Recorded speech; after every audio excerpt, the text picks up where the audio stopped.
Hi there, I'm James Spencer Boyce, and this is the Total Waterpolo Podcast. I'm really pleased that you're with us for this week's episode with a truly sensational player. He plays for one of the most successful clubs on the planet, Pro Recco. He's an integral part of the United States national team, for which he is the captain. And last but certainly not least, he's considered by the globe's top coaches and players as the very best centre forward in the world. So welcome along to this episode of the Total Waterpolo Podcast with Ben Hallock. Firstly though, a nice little discount is awaiting you as usual at wearwaterpolo.com with our podcast discount code, podcast10, giving you 10% off your next order. You know exactly what to do with that. And also, if you haven't yet, why not give us a review on Spotify, Apple Podcasts, on Amazon or Google or YouTube or wherever, or maybe just tell a friend about us if you're enjoying the show, which hopefully you are. But enough of that, enough of all the ads. Coming up next, just for you, is my talk with Ben Hallock.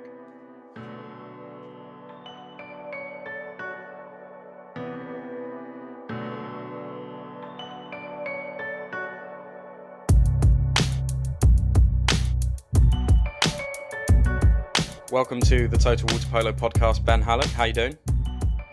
Great. How you doing?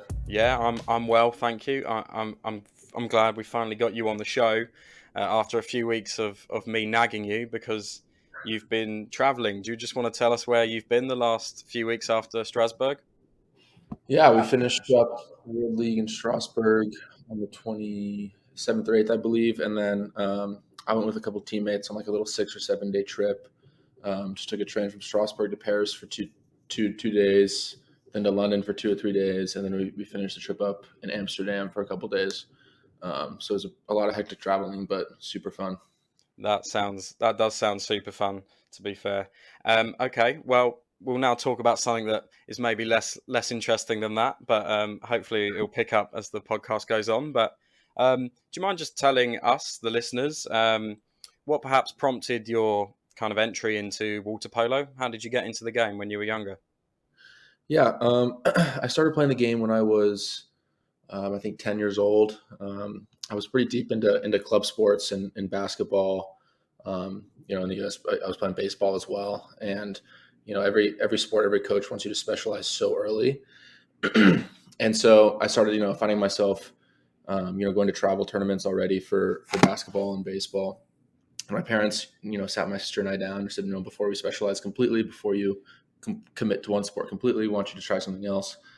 And it ended up being either volleyball or water polo. And I grew up in Southern California, in the beach, in the water, swimming. And so the natural one for me to choose was water polo. Believe it or not, I can't jump very high, so volleyball was sort of out of the question. So my sister and I started playing water polo at the same time on the same team, a 12 and under co-ed team. And that was sort of how we got into it. Didn't quite specialize, I would say, until high school. I continued to play basketball, a little bit of lacrosse as well until I was in high school. Yeah, you could have done basketball instead of water polo. Wow, why didn't you? Why didn't you? What was the deciding factor in the end? I think I was just better at water polo. I don't know if I don't know if basketball was my calling. I loved it, but I was just a little heavy footed. You could hear me coming down the court, coming down the lane from a mile away. Not exactly light footed. Okay, I won't comment on the heavy-footedness, but I guess you're obviously quite talented as a youngster, I guess. Do you remember specifically what point in your water polo development you decided to be a centre forward? You said how you're maybe a bit heavy-footed. Is it the traditional story of being bulky and slow at swimming, or is there a little bit more finesse? No, I mean I was always the tallest kid for my age, and I think the day that I showed up on the pool deck for my first practice. It was more or less, hey, like, look, it's natural that the biggest kid is going to be a center. And so that was sort of how it started. I remember I changed clubs one time, and I went to a first practice with, I think I was 11 years old, and a current national team teammate or former national team teammate, Johnny Hooper, after the first practice, we were both, 10, 11 years old, and he goes, "You'd be a really good goalie." And I was like, I don't think so. So yeah, I was always kind of larger than everyone else, and that was just sort of the natural position. And I also just loved it, the physicality, just sort of the game within a game that the center position is sometimes. So yeah, that was sort of the reason why I played a little bit all over the place in high school, just because we had other centers as well. But I always felt the most comfortable in the middle. Okay, that's fair enough. We'll fast forward a little bit, I guess, to the time of where you come to university. Now, it's my understanding you come from a USC family, living, as you said, you were brought up in Southern California. Despite that, as I can see the T-shirt you're wearing today, you opted for Stanford. Was that a bit awkward when it came to dinner time? Was that a bit of a difficult pitch to your family because of that?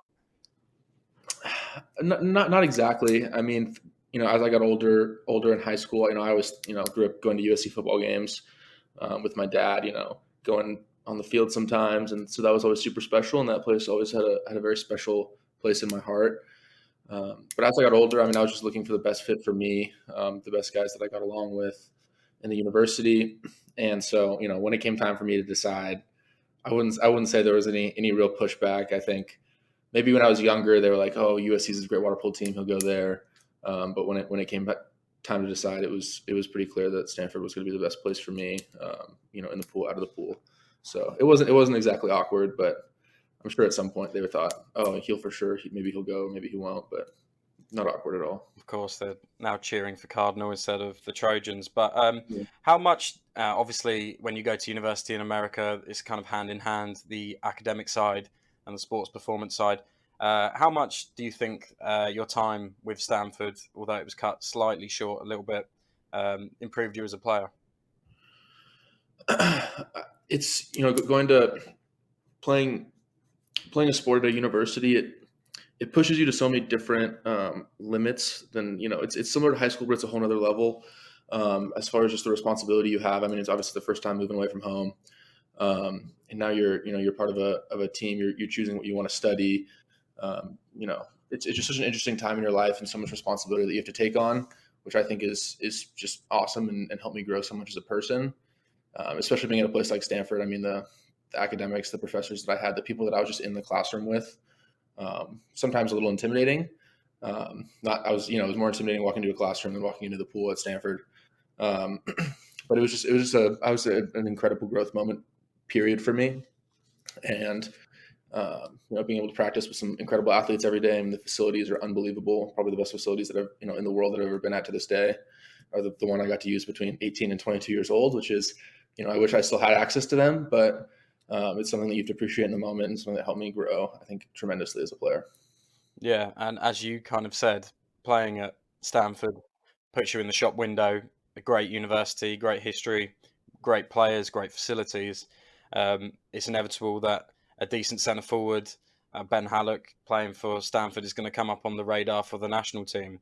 Can you kind of describe the environment that exists in America that gets you national team selection? Do you remember when you first popped up on the radar for the national Yeah. team? So I was doing a junior national team. There's sort of a large selection process. There's different zones, we call them, within the U.S. You have like a Southern California one. There's actually 2 or 3 within Southern California. There's one in Northern California. They have like the mountain one, which is more the middle of the country. They have the East Coast one. And basically you have this process of tryouts when you're 12, 13, 14, all the way up to 18 years old. That basically breaks you down into these zones, puts you in teams, and there's a basically national tournament of the best players from each zone. And then the selection process sort of goes on from there. And that's how they select all the junior teams. They want to make sure that they try to look at the entire country, even though most of the athletes are coming from the West Coast, especially now. I don't know if you know this, but water polo just got added as a high school sport in Texas, which is huge for the sport in the U.S. That's adding I don't know what the population, a 25 million person state. So every single high school in Texas will have water polo now, which is, not everyone, but most of them, which is a huge deal. So they want to make sure, I think, they look at the entire country, even though most of the team ends up being from California. And so I started that when I was maybe 13 years old. I made my first national team trip when I was 13. I was 13. Went to Puerto Rico for Pan American Games on a youth team, which was 17 and under. And then just sort of progressed from there. Again, it's, like any country, water polo is a decently small community. So you just sort of stay in the pipeline. And then when I was 16 or 17 years old, I started practicing with the senior national team. And it just sort of kept on progressing from there, kept on getting better, and eventually started making teams. Cool. And we're talking about it now, I guess. But you've spoken before. You've been on the record in some articles about how inspiring it was for you to see the team in Beijing take a medal. Um, and obviously, you wanted to emulate that.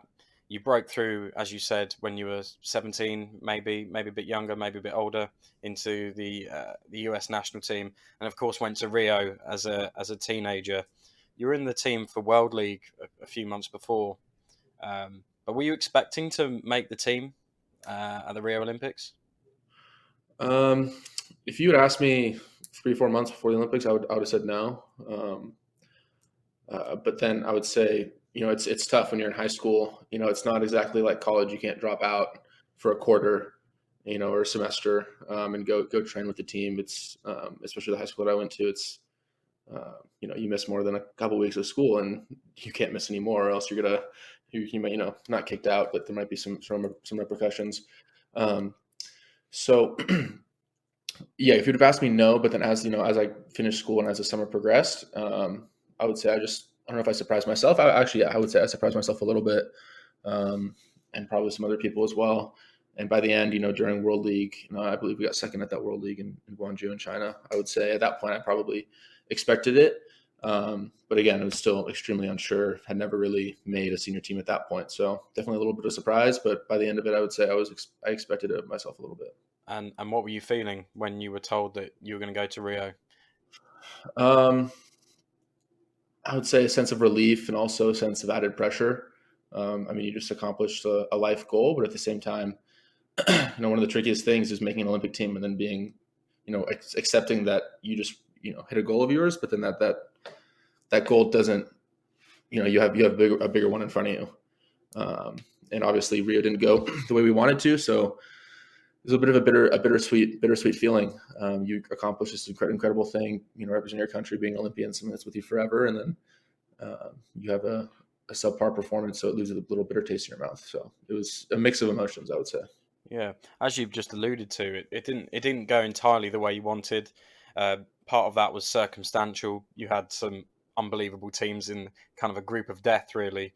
I think it was called at the time: Spain, Croatia, Italy, Montenegro, and even France at that time were still decent. But what did you take away from Rio? What was the bit of learning for you personally coming out of those Olympic Games as a teenager?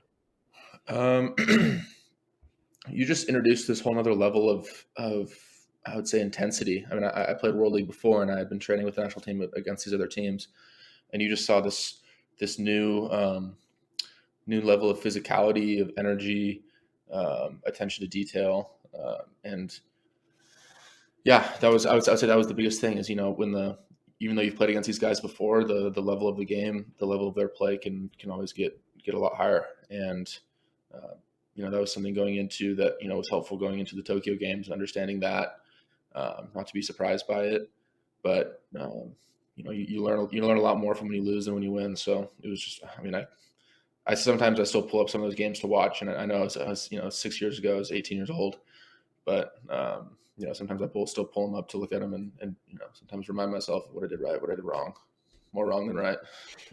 It's really interesting you say that. Nearly everyone we speak to about their Olympic experience talks about that intensity. There's just something about maybe the magnitude of the tournament, and you kind of touched on it there about how Rio, the experiences there, informed maybe how you approach Tokyo. I'm sure you've had this question put before you, as most have who have been double Olympians. But how do you compare the two experiences? They were different experiences, but how would you compare them? So different.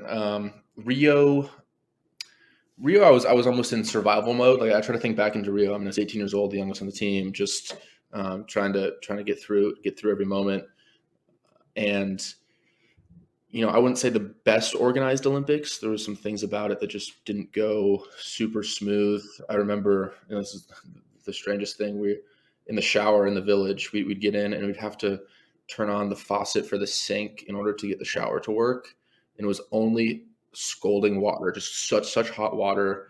You had to fill up water bottles and sit there and wait and shower with these water bottles because the water was, it didn't touch your skin. And then Tokyo was just on the contrary, complete opposite, just like the most well-organized thing. But then COVID, and they were just so strict about everything, and it was almost tough to experience anything other than walking back and forth to the pool in your room. But I would say as personally as a player, how I went to it, I mean, I just matured a lot. I was, 5 years older. I played abroad for a year, have been exposed to so many of these players over and over again who we were playing. So I think mentally going into the Tokyo Olympics was just a more of a attack mode in my head as opposed to Rio, maybe just like finding my way a little bit. Yeah. And you said there that you'd spent a year in Europe, and this is what we want to talk about now, your professional career, going to Europe. Just before we start and talk about that, to what extent would you say COVID played a part in you moving to Europe? Because as far as I understand it, as I kind of mentioned earlier, maybe you had a year left at Stanford that you had to complete and you were allowed to do it remotely. Is that correct? Yeah. COVID, I mean, I wouldn't have been in Europe for the 2020-21 season if it wasn't for COVID. And maybe I would have been in Europe for the second half on a different team, but there's no way that I don't think I would have ended up at Recco. So yeah, I my first year at Stanford, I actually redshirted. I didn't play right after the Olympics. And the redshirt, I don't know if you're familiar, people listening are familiar. In the U.S., you can basically not play 1 year, and you can play 4 years, but you can be at school for 5, but you can only play for 4. And so the redshirt is the year that you don't play. So I redshirted and didn't play my first year. And so my 5th year would have been 2020. That would have been my 4th year of playing. And I had 2 quarters of school left maybe. And so about a half year. And COVID happened, and it just didn't look like season, which is usually happens in the fall in the U.S. for men's water polo. It didn't look like it was going to happen. No one knew if it was ever going to happen. So I didn't know if I was going to have it last year, if I was just going to finish school and be done. And I ended up getting a call from Gabby Hernandez, the coach who got hired at Recco in 2020-21 season. Just like, hey, what's your deal with school? When are you done? When is this? And I was talking to him and I said, look, I don't know when season's going to happen. I have some school. Everyone's finishing school online. That's an option. And it eventually got to the point where I had to make a decision if I was going to stay around at school and potentially play a 5th year that would happen in the spring, or decide to sign with Recco and go play and basically not play my 4th year of school, which was a very tough decision because one of the most awesome things about college sports is you only have 4 years. You're not a professional forever. It counts so much, and especially your senior year, your last one with your friends. That's the last time you're ever going to put on that Stanford cap. It's not like you can continue to sign these, a 5-year contract or whatever it may be. So that was a tough decision. But that's without COVID. I don't think there's any way any of that happens. I wouldn't have left early. No way. I would have stayed and played my last year. And you said that Gabby Hernandez, the coach at the time, phoned you up, asked you what you were doing. You obviously ended up going to Recco. So some players and some of the players in your team at the moment have spent years playing professionally in other clubs to work towards getting to a team of the caliber of Recco. That was your first club, right in at the deep end. Doesn't happen very often. What was your first reaction when you arrived in Recco, your first training session? Yeah, I mean, I was unbelievably fortunate that I don't know how those talks went at Recco. Like, hey, who's this kid? Are we calling him? They actually came to Stanford the year before for some training for like a little U.S. trip, and we played against them. But I never quite asked or knew how those conversations went with them. Obviously, super grateful that they were willing to give me a chance. And I guess when I arrived, it was for myself and how I looked at it, I was sort of the impression that I probably had to prove myself a little bit, even though I'd been playing international water polo. That everyone expected, hey, who's this guy? Who can he compete at this level? We really don't know. So I would say that was sort of my mindset going into it. And right when I arrived there, it was after COVID. I couldn't have, wasn't in the pool for months at a time. Showed up, had to quarantine because I was coming from the U.S. for 2 weeks, and the team had been training for about a month, and I was just in a bit of survival mode for the first couple of weeks.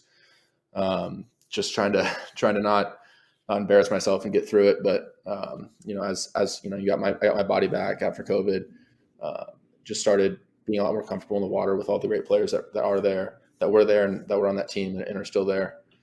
And it was just, going from having to prove myself to contributing and being a member of the team, I would say. Yeah, definitely surviving, as you've kept saying, to thriving. Just one thing you mentioned there about proving yourself. Do you think, as an American, maybe if you want to class it as like an Anglophobe or an English speaker, as an American, Kiwi, Aussie, um, some of the clubs in Europe can be quite snobby. It can sometimes be a bit of a closed shop. American players, no offense, are often kind of seen as to be robotic, maybe a bit of a soft touch, naive. I'm not For just sure. slagging you off in front of your For face. There sure. is a question. Did you agree? Do you agree with not necessarily that notion, but do you agree that that perception exists? And were you ever made to feel like that? Um, I would say I was never made to feel like that. I would say that's definitely. I would say um, European clubs have a European bias naturally, and anytime you have a non-European, whether it's an American, Aussie, um, Canadian, whatever it may be. I think it's one thing if you're an established player and you've been around a lot, but when you're coming as a foreigner for the first time, they expect a lot of foreigners. They expect them to be some of the best players on the team, whatever club you're going to.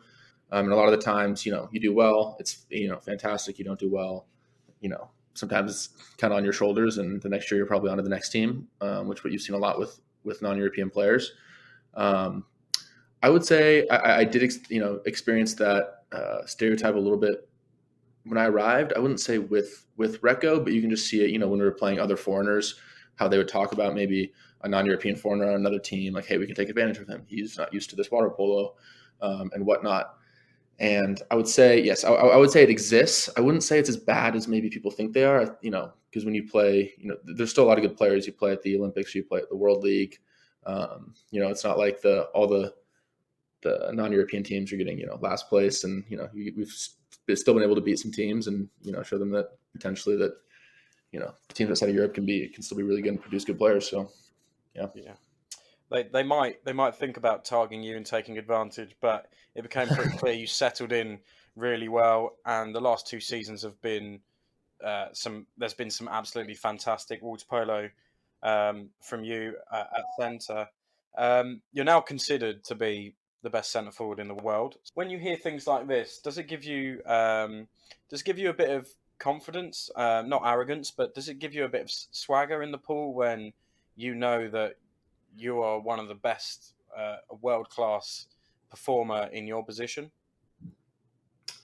Um, I would say, yeah, it would maybe give me some confidence. I would also say it just gives me a lot of energy or drive just to potentially, I don't know, attempt to live up to it. Or, every day when you get in the pool, you're only as good as your next game or your last game. And so, every time you jump in the pool, you have the ability to, keep a title like that or lose a title like that. So I wouldn't say it's something I really think about every time I jump in the pool. I'm just trying to dominate that game against, who I'm playing and, help my team win.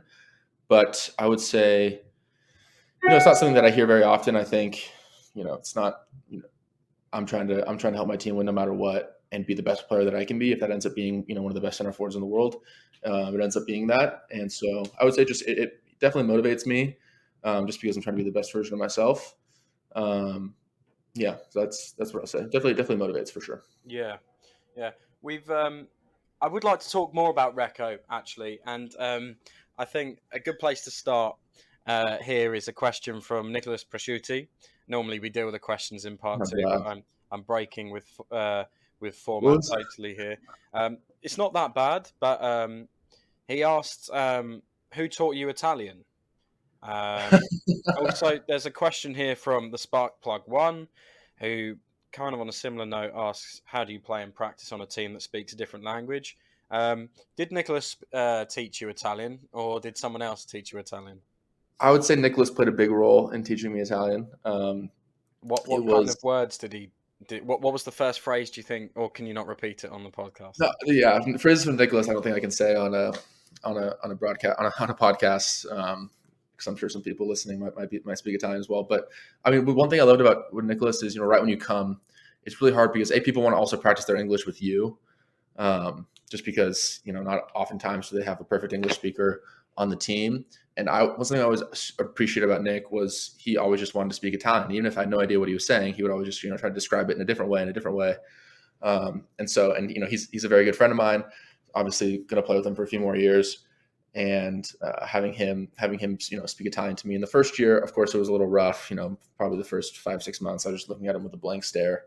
But as I studied more on my own, and as the year progressed, and was able to, hear more Italian, I would say, learned a lot more.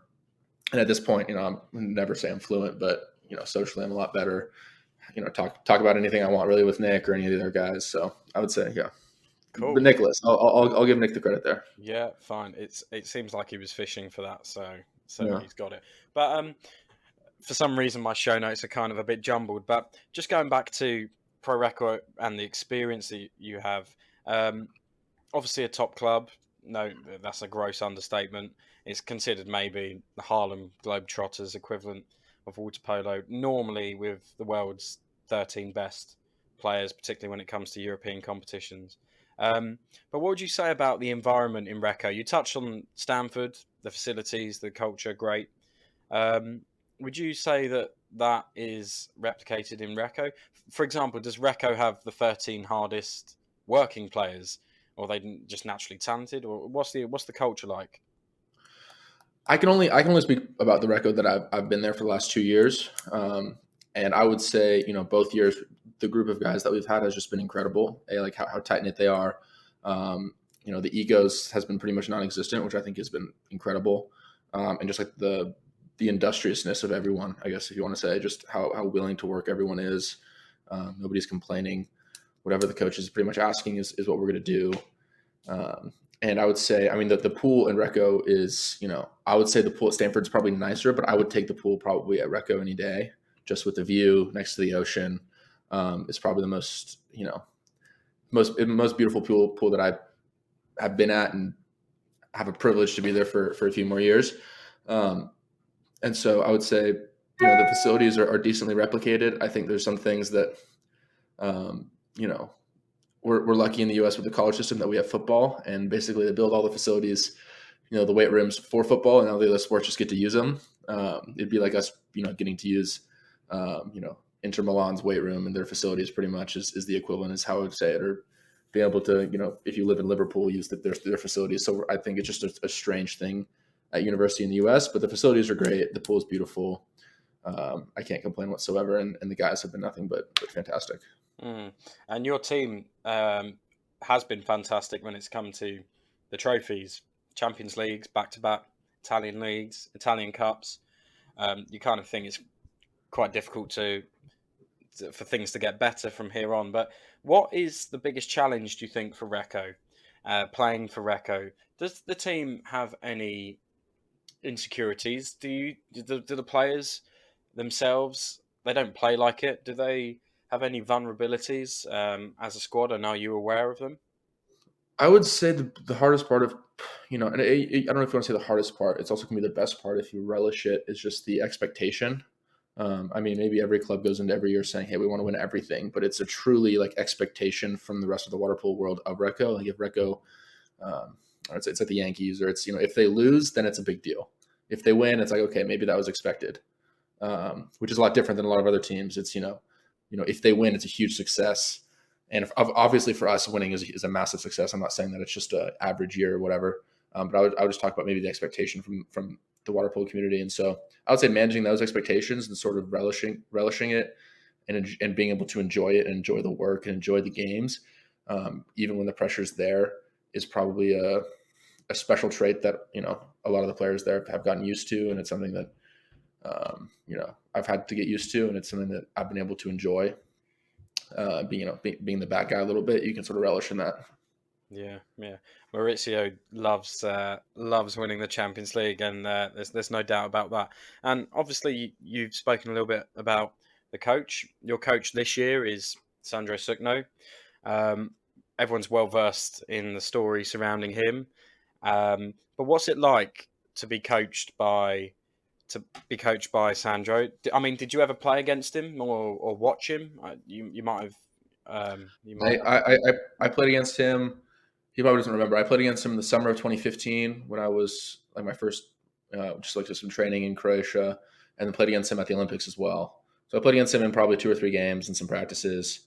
But that was really my only exposure to him, and then until he was my coach. But I mean, playing against him, I remember we were going into the game, and our first game in Rio, we were playing Croatia, and I don't know, the game plan that we had laid out for him was pretty hectic and intricate. Just all the details and things we'd been planning for quite some time. We ended up losing that game by a couple. I think the only goal he scored was a 5-meter, so I guess we accomplished that. But and then now having him as coach, I mean, it's pretty awesome. I'm a big fan of the way he goes about his business and the way he coaches, and how professional it is. I think he's good at having a big picture mindset for the season, as well as being able to look at the day-to-day practice and the grind and understanding what players need, or if we need to do more work, less work, whatever it may be. So I had nothing but good experiences with him so far. Yeah, I mean, it's a stupid thing to say, really, but when you're a good player, obviously it gives you credibility to go into a role like being a head coach, and that's compounded especially when some of the players he's coaching are older than him, or maybe played against him and maybe thought they got the better of him. But anyway, moving on. We'll ask this one. We ask this to nearly every American we ever come across on the podcast and in interviews. So we'll have your hot take as well. Would you like to give your your analysis? Maybe describe the biggest difference between the pro leagues in Europe versus the collegiate system in the United States. There was a question in part 2. I didn't think we'd have time for it, but it kind of went along the lines of what can the United States do to create a similar professional league, or what are the flaws in the collegiate system that can bring it in line with the professional league. Have you got any? It's a difficult question to ask and it's complicated, but have you got any thoughts on this kind of thing? Yeah, I've thought about this. I've thought about the two systems so much. And I've thought about it in terms of like Olympic sports. I mean, you would have had to think if there was a better system, then there would be like a gross difference in performance at like Olympic sports or something. And I would say, this is such a tough one. I think there's just so many benefits to both sides of it. I mean, obviously look at the pro system, and once you turn, 17, 18, you're then thrust into playing against players who are, in their 20s and their 30s, which, there's a lot of studies that have shown that playing against older players is the biggest, at a young age, is like the biggest indicator of how good you're going to be. And it's always good to play against older players. And I'd say that's the one, I guess, limiting factor of playing polo in the US or maybe another team sport is you're going to be playing against kids up to 22 years old. So not exactly playing against people who are at their physical peak yet, even though it's still a high level of water polo, and you can still get a lot better. And it's an unbelievably competitive environment. I would say, but then you also look at the European system, and I mean, it's the education that you can get, playing water polo in the US is also pretty invaluable. So I think there's, if you look at purely just sports, if you want to maximize how good you are at a sport, I would say, yeah, throw the college out the window and just immediately start playing. But, I'm fortunate, and I think, and super lucky, and I think it's, a great thing to be able to go to school as well and get a degree. Things that the US could do to potentially create a league. I know it's been tried a couple times. I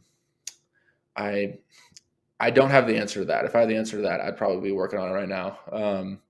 But as far as right now, we just don't have the sponsors. There's just not the athletic clubs that are in Europe that basically pay for some of these teams, or the sponsors. Just there's no real interest, I think, for a lot of the teams in the US. And there's no other leagues that exactly work like that in the US. Most of the leagues that are popular and sustainable are huge sports that make a lot of money.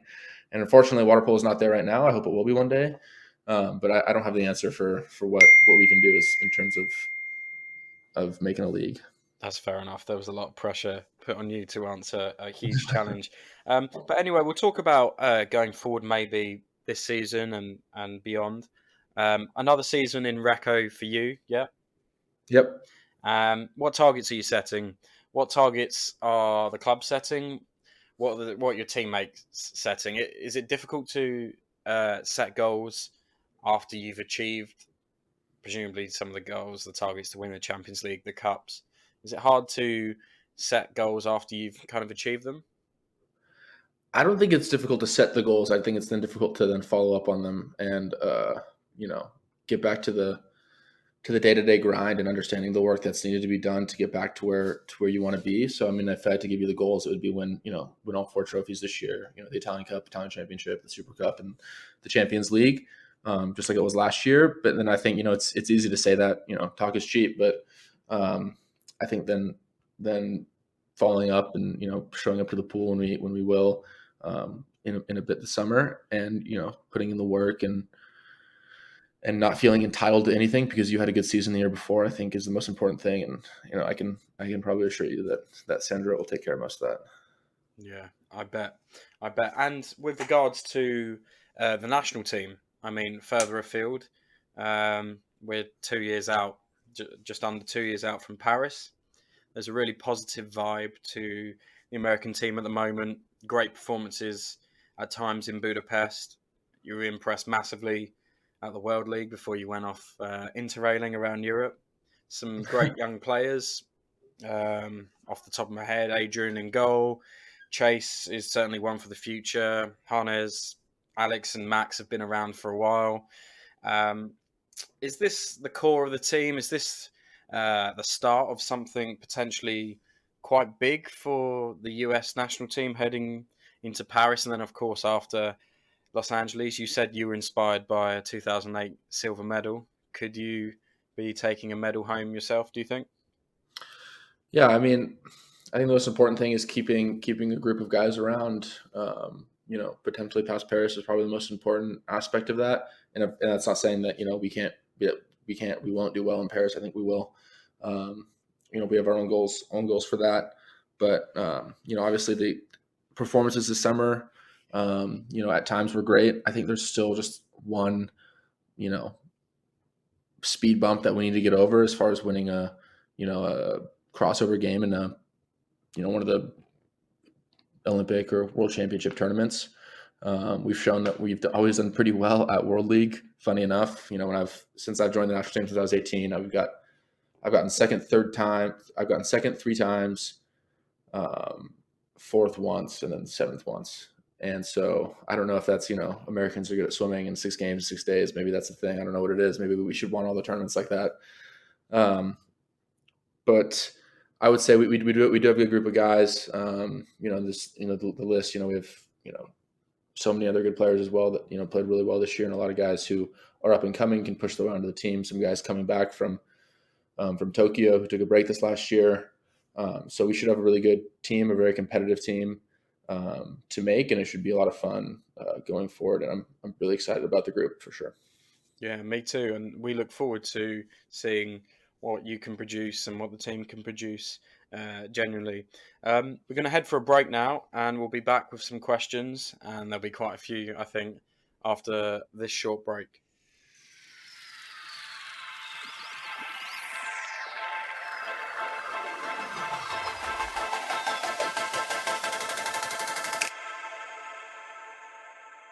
Welcome back to part 2 of the Total Waterpolo Podcast. We are with Ben Hallock today, and this is the second part of the episode where we put people's questions that they've sent in on social media to you, and hopefully you answer them to the best of your ability. Before we do that, we often ask our own question. We ask our guests to give their total 7, their ultimate team of players, 7 players. You can have played with them, against them. They might be retired, or just people that you look up to. 7 players, please, if you don't mind. Okay. So 7 players. I'll just do a full team of my left side. I'll put Sukno and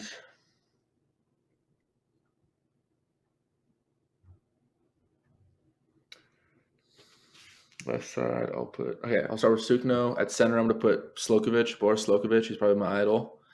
In goal, I'll put probably Shefik. Never played against him, but I always saw him in videos, and it was just the most scariest man I've ever seen in goal. Right side, I'll probably put Filipovic and who's another player I watched a lot when I was younger. Maybe when I was younger, Gergely Kish. Growing up, At defender, Ivovic, captain of the team, teammate, most unbelievable motor, work ethic, human being I've ever been around. And I'm missing one player left side. Who should I go for the other left side spot? I'll throw my boy Aaron in there. I'll throw Younger in there. Oh, There we go. Knew it. Yeah. You mentioned you're obviously a centre forward. You mentioned the centre back there, Ivovic. We've spoken to a few of his teammates on the podcast before. They've spoken about his work ethic as being one thing, but as a centre forward, do you hate it when he comes and marks you? Is he the hardest person, do you think, that you've ever played against? Obviously, I'm not sure. Maybe you've played against him a few times for the States, but yeah, I mean, I've played against him in international games for sure a couple times, and if he doesn't play as much defender with the national team just because I think he's too valuable. That you have to keep him in games, and how the game was being ref the last few years. Even if he's stronger than everyone else, he can just be excluded for no reason. But in practice, not every day, but more or less, I play against him, and it's a fight for survival. It's you have to go into it. You gotta get yourself more psyched than you are for the biggest game you've ever played in your life because of how strong he is and the intensity that he's going to bring to everything. And just the physical freak he is, just how strong he is. And you just look at him and he's just so solidly built in his legs and his upper body and his core. So yeah, whenever you play against him, you have to be, you can't be half there thinking about something else or not physically present, or else you're just going to get embarrassed, which I think has been, a good learning experience for me coming in. My first year at Recco, 22 years old, and he's 34 and just a grown man. So I think that was a lot of good growing moments for me in practice playing against him. I bet. And kind of linked to that, we've got a few questions. Loads of people sent in questions like this. _Carlo.Musi _Sline _Mative _Waterpolo. There's loads. I could mention them all. Tips for centre forwards. What advice would you give? Maybe there's hundreds of things we could speak for hours about it, but what maybe one thing would you give our listeners? One thing I would give is study film of other centers, watch other centers, because when you play water polo, just like in any sport, you're going to have the things that you're comfortable with, and maybe you're not going to think about how, shooting a ball a different way or doing a different kind of shot or a different kind of movement. But I would say, don't be afraid to watch other centers and be willing to, take things from other people. No one says you can't do that. No one says you can't watch someone that you're playing against and be like, he does a really good job at that. I can steal that and put that in my game. And then I'll say one more thing, and I'll say swimming. I would say don't be afraid of. I'd say a lot of centers is a predisposition of being pretty slow, coming in last in the swim sets, and that's just, I would say, don't be afraid to push yourself in the swim sets and be faster. And I think it's a huge asset when you have a center that isn't the slowest person in the pool. You're basically telling people not to be lazy. Yeah. Yeah, that's fine. That's fair enough. I think that's why most centers actually become centers. And that actually linked to that, all day TK16 on Instagram said, what centers did you look up to? I think you maybe mentioned Boris in your Total 7, but you've said there about watching videos of centers. What centers did you watch videos of, perhaps?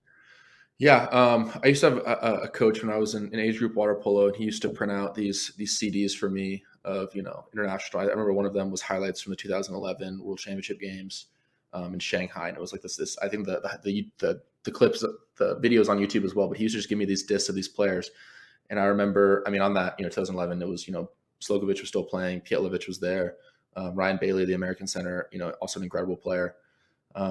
And I would say those three are probably the ones that I watched the most. For me, it was always, for some reason, just like whenever I watched videos of Slokovic, it was just like, looked at it and I was like, that's just like the most fluid, incredible, athletic person I've seen playing center. And so that was just something that I always tried to, I watched him live once at a game in 2000, maybe it was 2009 or 10 in the US. They came and played. And so that was the only time I got to see him live, but I've always just tried to watch, of course he retired after the London Olympics and watched a lot of those games. So I would say that's the person that I've watched the most. And the person that I could probably relate to the most as far as body type, looking at someone like Bjelic, most unbelievable center, one of the greatest of all times. But I just think we're a little different body types. He's just a little more compact and maybe more explosive. So not that I can't take anything from him, but just I'd say just a little slightly different of a style. Yeah, that's really interesting. Brenda Villa has got in contact, and she kind of following on from maybe what you've said. She asked, "Who was your favorite water polo player growing up?" I would say growing up, I mean, I grew up watching the national team when I was younger, so I'd say probably watching Tony was pretty awesome winning that silver medal. I had only been playing water polo for a year and a half, maybe 2 years, and when they maybe a little less, maybe a year in 2008. And so being able to watch him, and then growing, getting older, getting more into the sport, watching some more national team games live, and then being able to play with him, that was probably the person that I looked up to the most. I would say.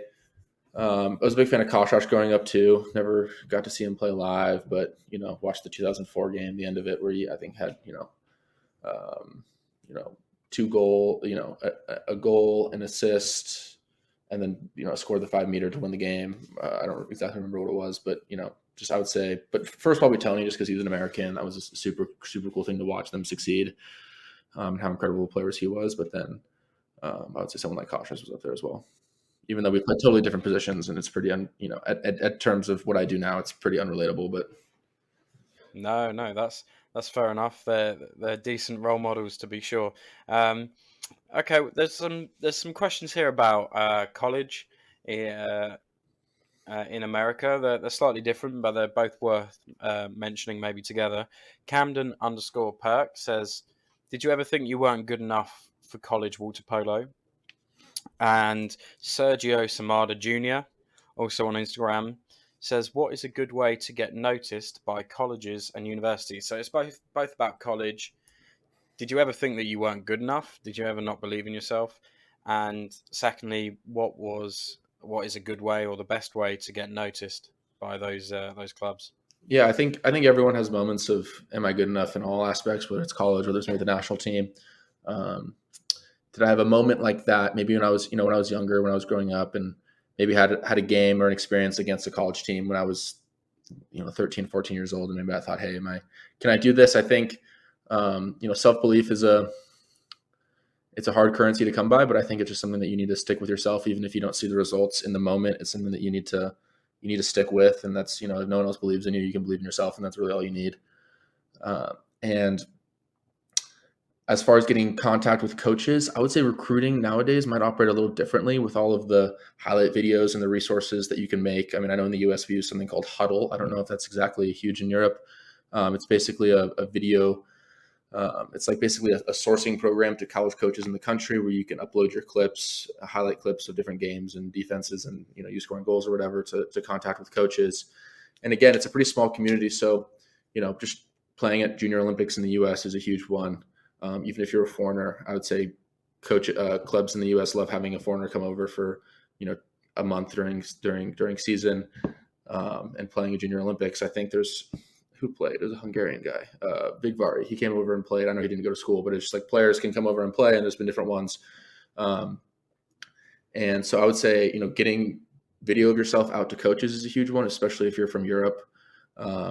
Is super important because the college coaches won't see you in tournaments throughout the year in the U.S. And if you're from the U.S., I would say just going to as many tournaments as you can, getting as much face time as possible, and just introducing yourself as well. Don't be afraid to walk up to a coach, no matter who he is, and introduce yourself and say, who you play for, and can I have your email? Can I send you some videos of myself? I would just say you have to be a little bit of a salesman at some point. Yeah, great advice. Believe in yourself. Send videos and try and compete at the Junior Olympics, which is, of course, I think is a great thing that America do really well. Which one's next? Okay, we have a question here. We have two, actually, quite greedy, 2 questions, but we'll ask them both because they're both quite good. From Morgan Kirkpatrick. The first one is, what is your best tip for performing at your best? What do you do, Ben, before you play? What do you do when you train? Is there anything you think? Is there any kind of process you go through before a game or for training that you think really helps you achieve high performance? That's my sister. So thank you, Morgan, for that question. um, but I would say for me, the biggest thing, I mean, sports psychology, when I've talked with them and they've talked to teams, is you talk about this bell curve and sort of the physical, they call it the physical and emotional excitement curve, and you want to be sort of right in the sweet spot.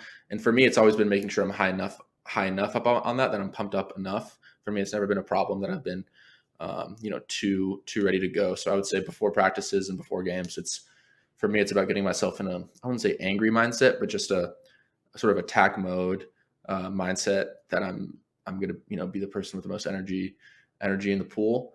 And so that's for me. And then also, I would say preparation. If you study really hard for a test, there's going to be no reason being nervous going into it. And the same is for water polo. And I would say that's something that we do a lot more in the States than I think that happens in Europe is scouting and preparation. And, being able to look at videos of an entire team and look at the shot clips of every single player and have an idea in your head, even if you don't play them super often, that, hey, they go under the arm a lot of the time or over the head, or they like this certain move, and being able to have tangible video to watch before games. And I think preparation is, in all things, if you're prepared, you're going to be more confident going in. You're not going to be as nervous because you have an idea of what's going to be coming. So I'd say preparation, and then making sure that I'm high enough on that bell curve, if you want to say. Yeah, okay, that's fine. That's fine. And the second question there is, what are you most excited about for the Paris Olympics? All being well, you'll be there. So, what's the most exciting bit, you think?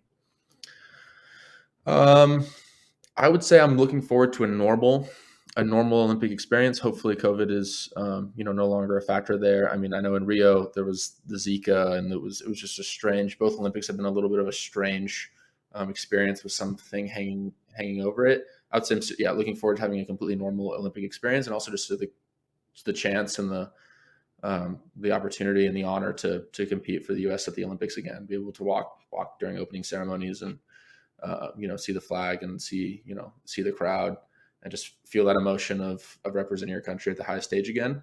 And also just, I mean, Paris should be unbelievable. It's one of my favorite cities in the world. I remember one of my teammates was talking, I guess they're doing the opening ceremonies. All the teams are going to be in boats on the river. Going back, I just think it'll be such a special thing, and just feeling that emotion of jumping in the pool, and being able to play for your flag. Yeah. Yes, it sounds awesome, especially that boat thing. Yeah. The opening ceremony, I saw that the other day. Should be good. Okay, we'll ask this question from Grusotto3. What is the biggest difference between United States national team training and Pro Recco practice? Obviously it's a bit of a complicated question, but is there one thing that you noticed? Not necessarily talking about the standard of training, but obviously the national team meets every so often. You're at a club 9 months a year. What's the big difference in the sessions? When you join a club team, like you said, you have 9 months. You have a lot of time to physically prepare. There's a huge rush to just kill yourself and get in shape in a matter of weeks, or maybe if you have 1 month, if you're lucky, before a tournament. And so I would say when you join the national team, it's a little bit more, just a little more time pressure to get into shape, and maybe the hours are a lot longer potentially, because you're so condensed into 2.5 months. And I always join. The last 2 years, I joined the team basically 2 weeks before our first tournament. So for 4 World Championships, I was with the team for maybe 13 days. So there's just a lot more time pressure. So you're putting in a lot more hours, I would say. It's just too different. There's not a huge concern of like long-term, making sure that you're healthy for the next 6 months. It's like, hey, we got 2.5 months, we got this tournament, and we got to play it. You got to, if you have a problem, you got to, swallow it and continue. But I would say that the standard is the same. I mean, obviously we have a European coach, but got a lot of hard workers on the team here in the States, and guys who push themselves and push everyone else as well. Yeah, and just linked to that, Waterball _6x5 says, "What's your favorite thing being coached by Dejan?" Is there anything you like or don't like? Considering your selection for the next tournament, so Yeah. be careful what you say. No. One of my favorite things about Dayon is he trusts his players. He trusts his players a lot. He trusts your input. If you have a gut feeling about something that you want to do, he's never going to tell you not to take a shot. He's going to tell you, if I'll never tell you not to shoot, but if you shoot, you got to score. It's sort of his mentality, and it's just sort of the believe in yourself. And I would say he's believed in me more than I've had maybe any other coaches put their trust in me at a very young age. And that's something I'm super super grateful and thankful for. I would just say just the belief that he puts in his players. And the attitude that you can approach into a game, when you know that your head coach believes in you like that, and the rest of your players believe in yourself, it's easy to believe in yourself at that point. And the same person asks, which one of your teammates has had the worst tattoo? Bit of a random one, but you've had a lot of teammates. Many of them have tattoos. Who's got the worst? Oh man, let me think about all the tattoos right now. I can't throw any of them. They're all my good friends. I can't throw any of them under the bus. I'll say, Hannes has a couple good ones.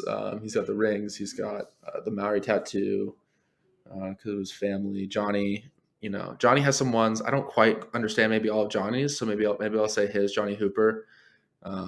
He got the rings. He has something on his ankle. Yeah, I'll say Johnny. But that being said, I don't think it's bad at all. I just maybe sometimes I haven't gotten the full story on maybe all of them. Well, I asked who the worst was, and you've come up with Johnny. Now people are furiously searching for what tattoos he's got and see if you've got it right. Okay, that's fair enough. Those two can battle it out for the tattoos. We got one last question, I guess, but it kind of ties into a broader question. I hope I'm saying the name right. It's never stopped me before from saying it wrong. But Morio Saito asks, how is the golf going? Are you any good at golf? Now, are you any good at golf? I don't know if I'm good at golf. I like to play golf. I played my first 18 since I've been home yesterday. Shot in 86, and that was with 2 doubles and 1 triple, so 3 blow up holes. I shot in 86, which I don't know. I'm happy with that for my first one back. Hopefully, as I'm here for a couple more weeks, I can improve on that. But I do enjoy playing. I don't know. Be off scratch soon. Not about scratch. I broke 80 once, and if I can break 80, not semi consistently, once in a while, that'll keep me happy. But Morio, I went to high school with Morio, played water polo with him, played golf with him a couple times. Okay. I need Okay. to, yeah. And it kind of ties in, as I said, to a broader question. What do you do when you're not playing water polo? So you like to go to the driving range, you like to play a few 18 holes. What other things do you like doing? Yeah, so I would say when I'm home, that's my main activity. Is something active, but something to take my mind off of water polo completely. Just got to go and solve this new problem of golf, the most frustrating thing ever, but also pretty fun. It's a little harder when I'm in Italy. There's a golf course that I've played a few times near Recco, but it's just kind of hard I don't have my own clubs there. You're blaming your tools. Yeah. Recently I've tried to get into a bit of photography a little bit. I have a teammate who's always been sort of into it. And so I think I've gotten into that a little bit more. And then I would say the last couple of years, learning Italian has taken up most of my time. I was never someone who excelled in school at learning a language. And that was something that's taken up most of my time. I would say one of the great things about playing abroad is, we have double days 4 or 5 times a week. So I don't say there's a ton of free time, but you can for sure find new hobbies. And getting out of school, I just found myself, bought a Kindle, I read a ton, find things that interest me. But I would say Italian's taking up most of my time, and I'm looking forward to improve on that and getting to a point where I can, say I'm fluent, which would be awesome. But not there yet. But I think that's my main focus. Yeah, good. We'll keep it up, and we'll be looking forward to hearing you speaking some Italian next time you come on the podcast. Thank you, everyone who sent a question in, and of course, thank you, Ben, for joining us. Take care, and hopefully we will see you next season in the Champions League. Awesome. Thank you so much. Thank you for having me. Well, I never get tired of talking to the best players in the game, and Ben is certainly that. So many things to take away from today. Not least that Ben loves his golf, and that's where he's off to now. Just before we finish this call, he said he was going to play a bit of golf, so hopefully he enjoys that, and hopefully you enjoyed this podcast. And if you did, why don't you check out some of our other episodes we've had? We've spoken to Maddie Musselman and Felipe Perrone in the first few episodes, both former Total Player Award winners. If you prefer the tactical side of the game, we've had top coaches such as Hungary's Golden Generation head coach Denis Kameni, or the current Jug Dubrovnik head coach Jeko Kobiška. Both featured with us really well. Alternatively, you might be interested in listening to the voice of new talent, fresh talent, upcoming players like Simone van der Kraats, Thomas Vernu or Dusan Matkovic. If you follow the women's game, we've had Maggie Steffens, Becca Parks. They've both joined us, been really, really good chats. Or if you love Champions League, for example, maybe listen to Aaron Younger, Konstantinos Giannoulias or Cosmin Radu. Those episodes might just be for you. We have the biggest names in world water polo on the show, ready to share their stories with you, and we hope that we have enough here to keep you inspired and connected to our beautiful sport. Thanks again for tuning in. I'm James Spencer Boyce, and we'll see you next time on the Total Waterpolo Podcast.